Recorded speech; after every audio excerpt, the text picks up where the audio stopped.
السلام عليكم ورحمة الله وبركاته، عاملين إيه يا اخواتي؟ رب تكونوا بخير. اهلا بكم في فيديو جديد. النهارده ان شاء الله نتعرف على موعد مباراة الهلال السعودي والحزم السعودي في دوري روشن بإذن الله، ونتعرف على أهم التفاصيل. اللهم صل على النبي عليه أفضل السلام. قبل أن نبدأ، ما كنت اشتركت في القناة أول مرة تشاهد، لا تنسى تشترك في القناة وتفعل زر الجرس علشان يصلك كل جديد.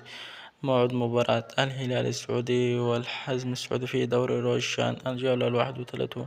موعد المباراة 11/5/2024، الموافق يوم السبت. توقيت المباراة: سوف تلعب المباراة على تمام الساعة 6 مساء بتوقيت مكة المكرمة والسعودية، والساعة 6 مساء بتوقيت القاهرة ومصر وقطر والعراق.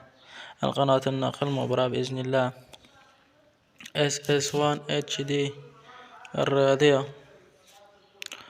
وبعد فوز الهلال السعودي على الأهلي السعودي في المباراة السابقة في دوري روشن، انتصر الهلال 2-1 على الأهلي السعودي، والهلال يتقدم، وشكل الهلال هو من سوف يأخذ الدوري السعودي، لأنه يتصدر المرتبة الأولى بفارق 10 نقاط بينه وبين النصر. ولهنا قد انتهينا، والسلام عليكم ورحمة الله وبركاته. أتمنى أنكم تكونوا استفدتم.